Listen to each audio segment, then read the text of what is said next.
तो इधर गोली लगी, आप बच कैसे गए? अरबों करोड़ों रुपए की मंशात हमने पकड़वाई थी। मंशात हले भी उनमें टोटली पुलिस इन्वॉल्व है। मैनपुरी गुटखा, हीरोइन और दूसरे नशे हमारी नस्लों को तबाही के दहाने तक ले आए और अब आइस जैसा महलिक जहर हमारे बच्चों को सीधा कब्रिस्तानों तक पहुंचा रहा है। मगर हम हैं कि इस माफिया के खिलाफ खामोश तमाशाई बने हुए हैं। हाँ, हम खामोश हैं, लेकिन इस अंधेरे में कुछ ऐसे दिलेर भी हैं जो अपनी जानों की परवाह किए बगैर हक का नारा बुलंद कर रहे हैं। अगर हितेजा चूंडियल नुमाइंदा को समाजी कम न था कन तो समाजी बुराइयों तो खत्म कन कम से कम। वो भी उन्हीं में से एक है।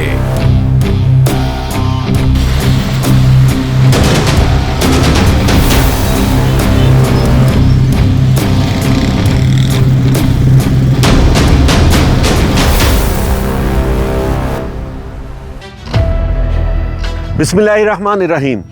वो सिर्फ खबरें नहीं सुनाता बल्कि दर्द भी बांटता है। उसकी जदोजहद उन मजलूम माओं के लिए है जिनके बच्चे मंशात की भट्ठी में जल गए। वो जालिमों के खिलाफ डट जाता है। उसने साबित किया कि कलम भी एक बड़ी ताकत रखता है और उस कलम से उसने बड़े बड़े बुत गिराए हैं। उसके सामने बड़े बड़े जालिम, बड़े बड़े मंशियात फरोश और करप्ट पुलिस अफसरान हैं, लेकिन उसके साथ मजलूमों की दुआएं हैं। उन माओं की दुआएं हैं जिनके बच्चे मंशियात की नजर होकर अपनी जिंदगी तबाह कर बैठे।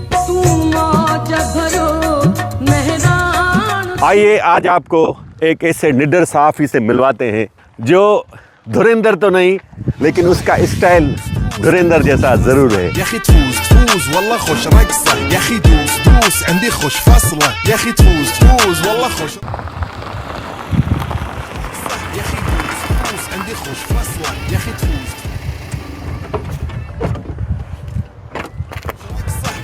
अस्सलाम वालेकुम। तो दोस्तों, ये है धुरंधर स्टाइल वाला सहाफ़ी असद मंगरियो। असद मंगरियो और इसकी टीम की कहानी बड़ी दिलचस्प भी है, सनसनी खेज भी है और बहुत ही हौसला अफजा भी है। जेको पंहिंजा गुंडा वठी आयो, पंहिंजा दहशतगर्द जेके पाण सां गॾु वठी आयो, उन में असां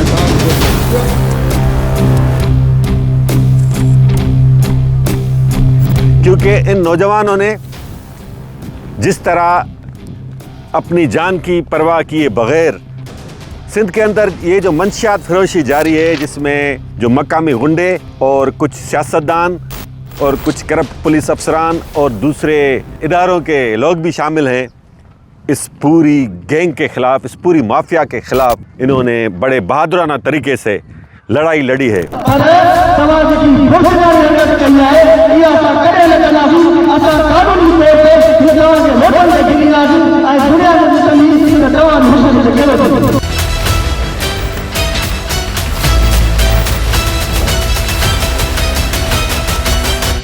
इनकी लड़ाई के नतीजे में कितनी माओं के बच्चे इस मंशियात के जहर से बच सके हैं और इन पर किस तरह कातलाना हमले हुए और हाल ही में इन्होंने किस तरह एक बड़ी फतेह हासिल की है, ये सब आपको आज के व्लॉग में देखने और सुनने को मिलेगा।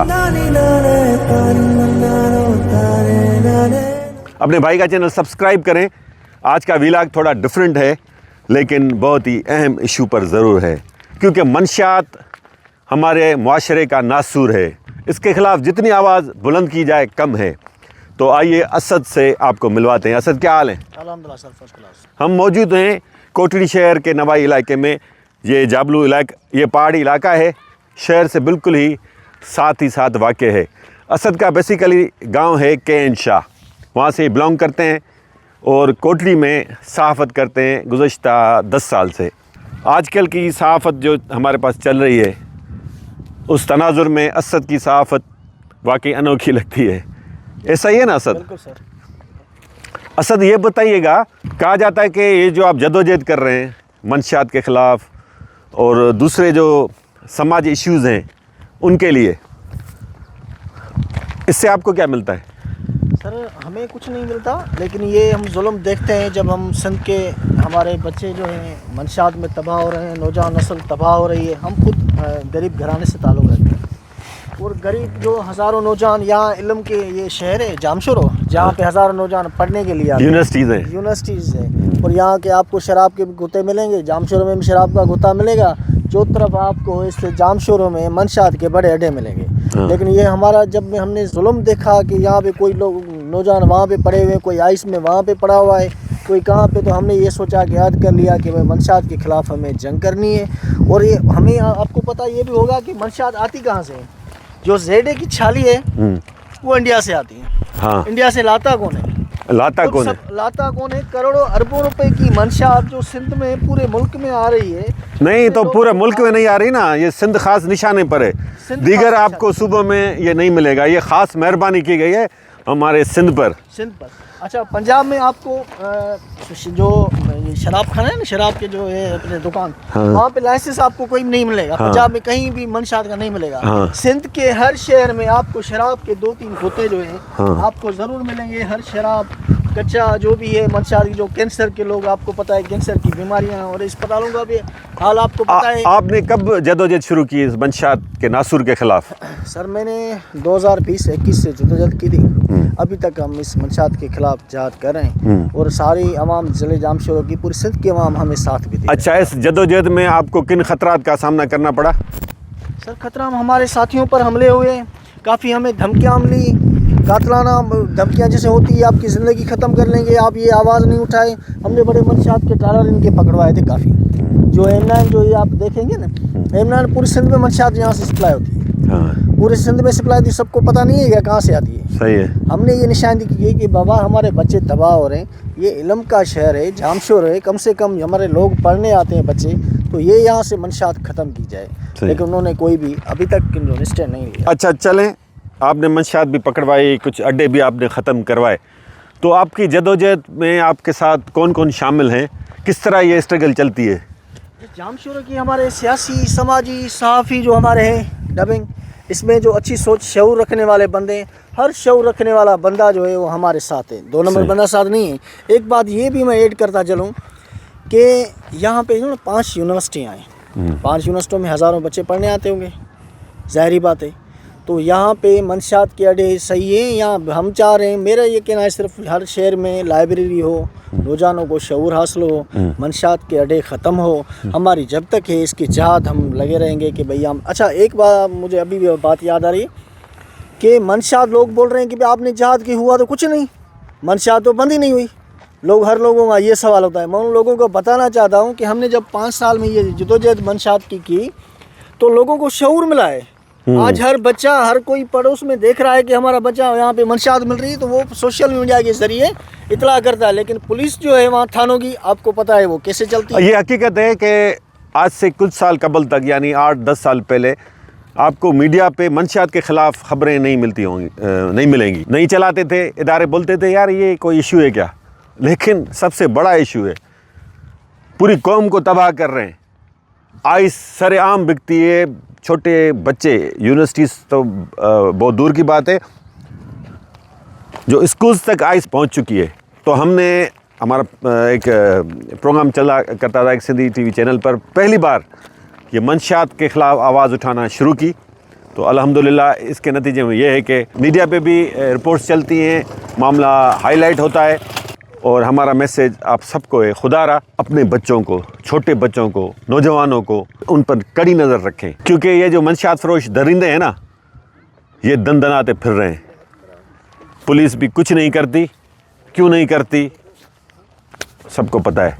दीगर जो इदारे हैं वो भी नहीं करते कुछ इनके ख़िलाफ़। तो खुदारा आप ख़ुद करें, अपने बच्चों को इस जहर से, इस नासूर से बचाएं।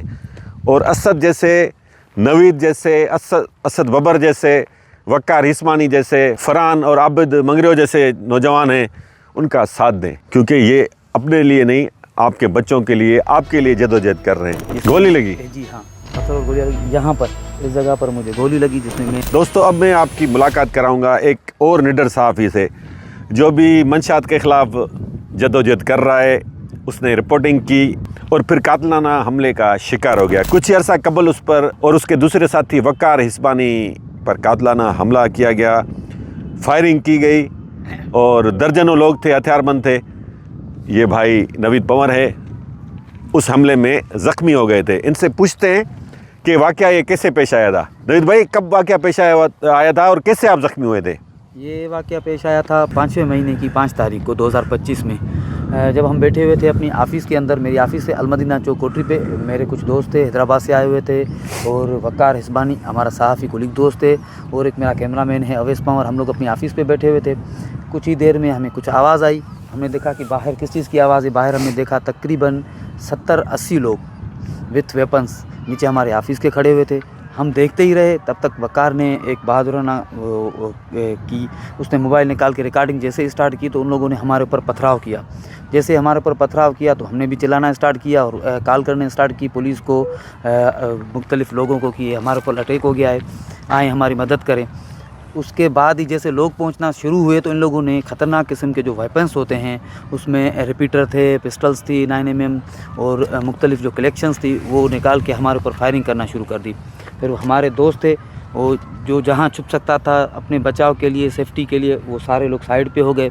इस तरीके से मैं भी दीवार की साइड में खड़ा हो गया और मुझे जो है पत्थर और गोलियां लगी। गोली लगी? जी हाँ, पत्थर और गोलियां लगी। यहाँ पर इस जगह पर मुझे गोली लगी जिसमें मैं तो इधर गोली लगी, आप बच कैसे गए? बस ये अल्लाह ताला के बस के सिंधी में असां चवंदा आहियूं जंहिंखे रब रखे वो सही आहे, बिल्कुल रब साईं ज़ात जेके चाहे बचाए, जेके इज़त, जेके ज़िंदगी ॾे, जेके मौत ॾे, जेके इज़त ॾे, जेके ज़िलत ॾे। पर हिते मथे में गोली लॻण बचणु नामुमकिन शइ आहे। बस पोइ इहो गोली इहो आर अंदर क्रॉस न ही सिंपल क्रॉस थी है ना, क्रॉस थी, हाँ उन्होंने माना चमाऊ लगी। गोली लगी उनमें, माँ बची उससे सेफली। ये भाई बता रहे हैं कि यहाँ से छूकर गुजरी गोली। हाँ, उसके बाद पुलिस पहुंच गई, लेकिन जख्मी शदीद थे, ऐसे खून बह रहा था, सर से ही बह रहा था। हाँ, बहुत ज़्यादा खून भी निकल गया था। उसके बाद पुलिस पहुंचना स्टार्ट हो गई। जब हमारा राब्ता हुआ, नीचे एसएचओ खड़ा हुआ था, वकार की उससे बात हो रही थी। एसएचओ ने कहा कि यहाँ पर बहुत ज़्यादा बंदे हैं, मेरी पुलिस ये चीज़ कवर नहीं कर सकती, आप एक काम करें, आप थोड़ी देर तक होल्ड रखें ताकि मैं 15 और ज़िले से मज़ीद पुलिस बुला लूँ। अब ये वाक़या इस तरीके से हुआ था कि होता है प्रोफेशनल जेलेसी जिसको कहते हैं ना। हाँ, सहाफ़ियों के ऊपर वैसे तो बहुत सारे अटैक्स होते हैं। जान मोहम्मद महर देख लें, नसरुल्लाह गडानी हमारे शहीद हो गए, अजीज़ मेमन साहब हमारे शहीद हो गए, इम्तियाज़ मीर हमारे शहीद हो गए। तो उनके ऊपर तो मुख्तलिफ माफियाज जो है ना अटैक करती हैं, लेकिन हमारे ऊपर जो अटैक हुआ वो हमारे जो कुलीग्स हैं प्रोफेशनल जेलेसी में, उन्होंने हमारे ऊपर अटैक किया। हमने रिसेंटली एक इशू कवर किया था कोटरी साइड के अंदर। आज भी पानी का जो है बहुत बड़ा बहरान है। हाँ, यहाँ पे लोगों को पीने का पानी नहीं मिलता। सही है। ठीक है, उस टाइम पे डिप्टी कमिश्नर जामशोर ने क्या किया था, टैंकर्स बंद करके लाइन के थ्रू पानी स्टार्ट कराने की कोशिश की थी। टैंकर्स बंद थे, वहाँ पे टैंकर्स छुप छुपा के चला रहे थे ये माफिया। तो हमने, मैं और वकार थे, हमने जाके वहाँ पे न्यूज़ चलाई है। तो डिप्टी कमिश्नर ने एक्शन लिया और वो वहाँ पे जितने भी टैंकर्स के जो गैर कानूनी कनेक्शंस थे वो निकलवाए। उसी रात हमारे ऊपर अटैक हुआ है। उसी रात? अच्छा, उसी रात हमारे, मतलब इसका बैकग्राउंड, इनका कहने का मकसद है कि वो टैंकर्स अगर बंद नहीं होते तो ये गोली खाने से बच जाते, जिससे अल्लाह ताला ज़िंदगी दे। उससे चाहे ये तो 80-70-80 लोग थे, ये पूरी दुनिया भी आ जाए, एक अकेले इंसान को नहीं मार सकती। उनकी कितनी मालियत कितनी होगी? अभी मैंने प्रॉपर तो ना उन लोगों से पूछा है, ना ही मैंने उसको वजन भी नहीं करवाया। मकसद मेरा अंदाजा है कि 1-1.5-2 तोले से तो ऊपर ही होगा ताज, यानी 12-13 लाख का। जी जी, अल्हम्दुलिल्लाह, अल्लाह पाक की तरफ से।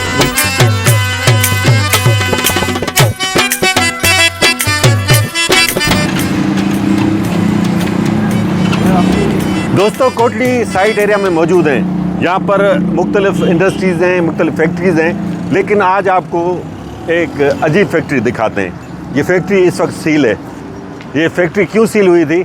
इसलिए सील हुई थी कि यहाँ पर मंशात बनाई जाती थी, और असद मंगरो और उसकी टीम और कोटली की सियासी समाजी शख्सियात, शहरियों की कोशिश से यहाँ पर ये जो मंशात का बहुत बड़ा अड्डा था, फ़िलहाल तो बंद हो गया है, इसको सील कर दिया गया है। असद से इस मामले की तफसील पूछते हैं। असद, क्या मामला था? ये असल फैक्ट्री किस चीज़ की थी, फिर इसको क्यों सील कर दिया गया? इरफान साहब, ये जो कोटरी शहर था, मैं आपको बताऊं, जब से हम मंशात के खिलाफ तहरीक चलाई, एक बड़ी तहरीक, उस दौरान हमें पता चला कि कोटरी साइड सनत जोन में काफ़ी फैक्ट्रियां और गोदाम मंशात के हैं। वो शहरियों की तरफ से काफ़ी इन्फॉर्मेशन की तरफ से ये फैक्ट्री जो आपको बताऊं कि जेड की जो छालियाँ नहीं होती सफीना की तरह है, हाँ, कैंसर का जो सबब है, बड़ी जहर है, करोड़ों रुपए की वहाँ पे लगी हुई थी।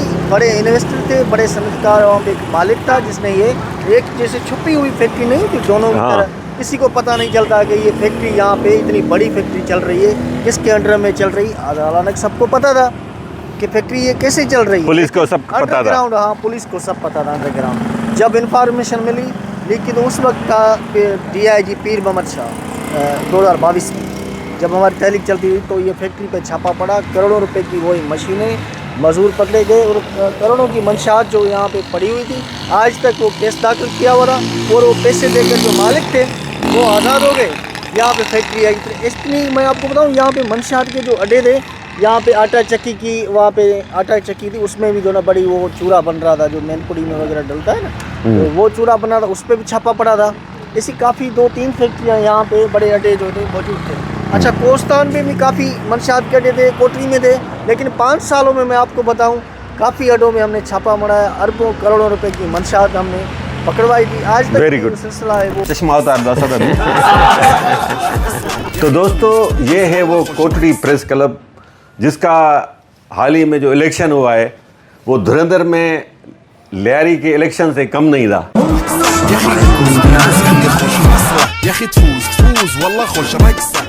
ऐसे ही ना सदर साहब? बिल्कुल सही जी, बिल्कुल ऐसे ही है बिल्कुल। जहांगीर सीडो साहब, सीनियर साहब ही हमारे। अस्सलाम वालेकुम। ये सदर बने और ये बड़ा मोर्का असर किया है, हमें पता है, अंदाजा है कि यहाँ पर जो thank you very much. Asad ने इसमें बहुत बड़ा कंट्रीब्यूट किया। भाई चश्मा उतार दो असद अभी।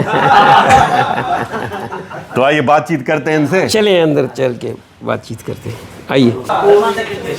हाँ, अच्छो ताम अच्छो ना ब्याह दोस्त, अच्छो सदर साहब। तो दोस्तों, जहांगीर सीडो साहब सदर प्रेस क्लब कोटरी से बातचीत करते हैं और आजकल की जो सहाफत है उस पे इनसे इनके ख्यालात पूछते हैं। जहांगीर साहब, बहुत मुबारकबाद हो आपको। खैर मुबारक, आपका बहुत बहुत शुक्रिया, आप तशरीफ लाए, इज्जत अफजाई के लिए बहुत बहुत शुक्रिया आपका। मेहरबानी। हमें ये बताइएगा कि पूरे सिंध में कोटली प्रेस क्लब के इलेक्शन के बहुत चर्चे हैं और कुछ लोग कह रहे हैं कि ये जो इलेक्शन है धुरंधर फिल्म में जो लियारी का इलेक्शन दिखाया था इसी तरह का है, इसी टाइप का हुआ था। वाकई इसमें सच्चाई है?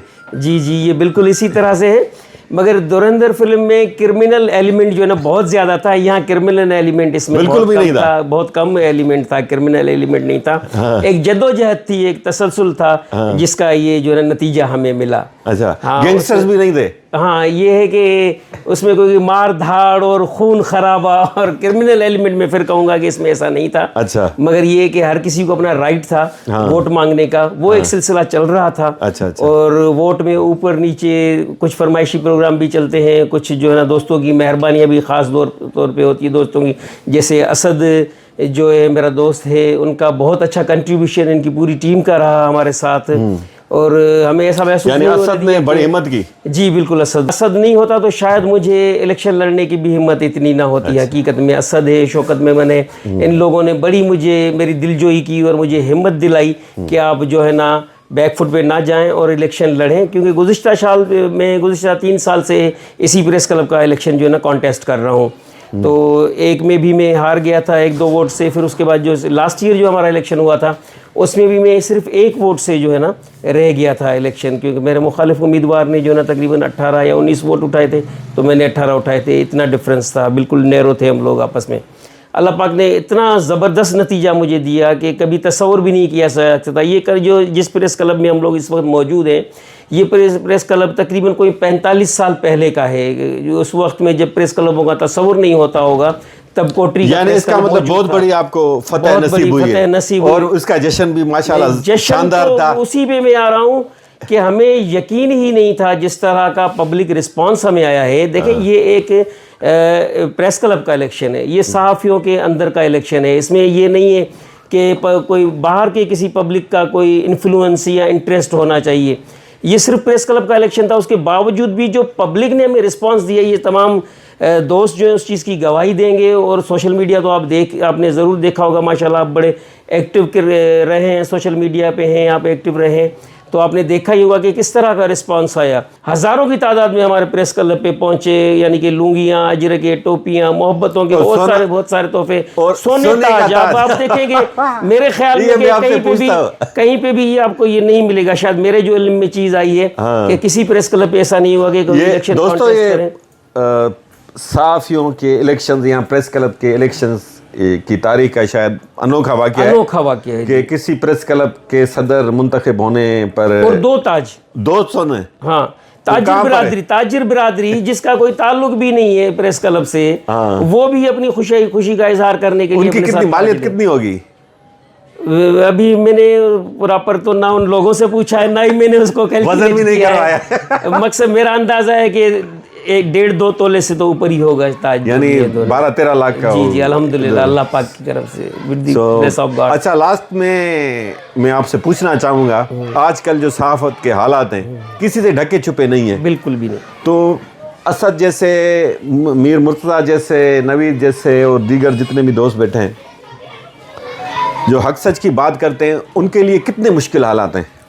सही मैं कहता हूँ कि जिसे अगर हक सच कहना है ना, जो सहाफ़ी को अगर हक सच कहना है, उसके लिए इदारों में कोई गुंजाइश मौजूद नहीं है। मैंने जो देखा है, मैंने जो ऑब्ज़र्व किया है, मगर ये कि आपको मिक्स होकर चलना पड़ता है, हालात से समझौता करना पड़ता है, आपको टीवी चैनल के जो मालकान हैं उनकी पॉलिसी के तहत चलना पड़ता है। आप देखें आजकल जितने भी ज़्यादातर जो भी टीवी चैनल्स हैं वो पॉलिटिशियंस के हो चुके हैं तकरीबन, अगर नेशनल लेवल पे देखें, रीजनल लेवल पे देखें, लोकल लेवल पे देखेंगे। अच्छा दोस्तों, मैं ख़ुद एक जर्नलिस्ट हूँ, मुझे अंदाज़ा है, मैं ख़ुद इन हालात को फेस कर चुका हूँ। इस दौर में हक सच की बात करना, आवाम के लिए आवाज़ उठाना, एक सहाफ़ी के लिए, एक फील्ड रिपोर्टर के लिए कितना मुश्किल हो गया है। ये हैं हमारे बबर साहब, आबिद बबर साहब। ये केन शाह दादू ज़िला की तहसील है, उसके समा टीवी के बहुत बड़ा पाकिस्तान का चैनल, उसके रिपोर्टर हैं। हाल ही में एक ख़बर चलाने पर इन पर हमला हुआ था, कातलाना हमला हुआ, फायरिंग हुई। क्या वाक़या हुआ, फिर असद ने इनकी कैसे हेल्प की, ये बताएंगे। क्या हुआ था बबर साहब? एक मेरे साथ इशू हुआ था, एक ख़बर थी जो हम कल्चर डे था, कल्चर डे के हवाले से एक फरमाइशी ख़बर की अप्रोच हुई, एक कॉल आई ना कि ये आप इस तरह से ख़बरें चलें। तो आपको पता है, आप सीनियर बंदे हैं, तो प्रोफेशन में अब एक रूल्स एंड रेगुलेशन होते हैं इदारों के, तो उस हवाले से खबर ना चलाने के हवाले से, क्योंकि ये हमारे बस की बात भी नहीं होती ना, एक सिस्टम होता है इदारे में दे दिया, अब इदारे अपनी पॉलिसी के मुताबिक चलाएगा। हमला हुआ, मेरे घर पे फायरिंग हुई, बाज़ाब्ता तौर पे उनकी FIR भी लॉन्च हुई, और सारे दोस्त असद भाई वाले, ये सारे ज़ुहैब वाले और मीर वाले सब साथ थे। और मैं इनको अप्रिशिएट करता हूँ कि as a journalist, as a professional journalist, जो एक्चुअल बंदे हैं, जो एक्चुअल काम करते हैं ना, तो उन्होंने बड़ी सपोर्ट की और फिर ये मेरे बैकअप में खड़े हो गए। बिल्कुल, ये हकीकत है। सिंध के देही इलाकों में, छोटे शहरों में रिपोर्टिंग करना बहुत ही मुश्किल है। महमूद सुल्तान चांडियो शहीद, जान मोहम्मद महर शहीद, सबसे बड़ा जो निडर सहाफ़ी था नसरुल्लाह गडानी शहीद, अजीज़ मेमुन शहीद, कितने नाम आपको बताऊं। दर्जनों ऐसे सिंधी जर्नलिस्ट हैं जिन्होंने इस धरती का कर्ज उतारने की खातिर अपनी जानों का नजराना दिया। और बड़े अफसोस से कहना पड़ता है, जितने भी ये सहाफ़ी हैं, किसी एक का भी कातिल अभी तक गिरफ्त में नहीं आ पाया। दोस्तों, असद मंगनियों का ये ऑफिस है, यहाँ पर हम पहुँचे हैं। शहीद नसरुल्लाह गडानी जो निडर सहाफ़ी थे और बासरों ने उनको शहीद कर दिया हक सच की आवाज़ बुलंद करने के नतीजे में। इन्होंने बड़ी एक तस्वीर यहाँ पर लगा के रखी है, असद। इनकी तस्वीर हर वक्त इनके सामने रहती है। तो असद मंगनियों भी उन निडर सहाफ़ियों में शामिल हैं जो हक सच की राह पर चलते हैं। और इस मुल्क में, सिंध में, ऐसे बहुत ही कम सहाफ़ी बचे हैं। अल्लाह ताला सबको हिदायत दे, सबको तौफीक दे। हक सच के रास्ते पर चलना चाहिए। और अगर सहाफ़त करनी है, सहाफ़त को दीगर धंधों के लिए इस्तेमाल नहीं करना चाहिए। आज का व्लॉग आपको कैसा लगा, अपने कमेंट्स में हमें ज़रूर आगाह कीजिएगा। बहुत शुक्रिया।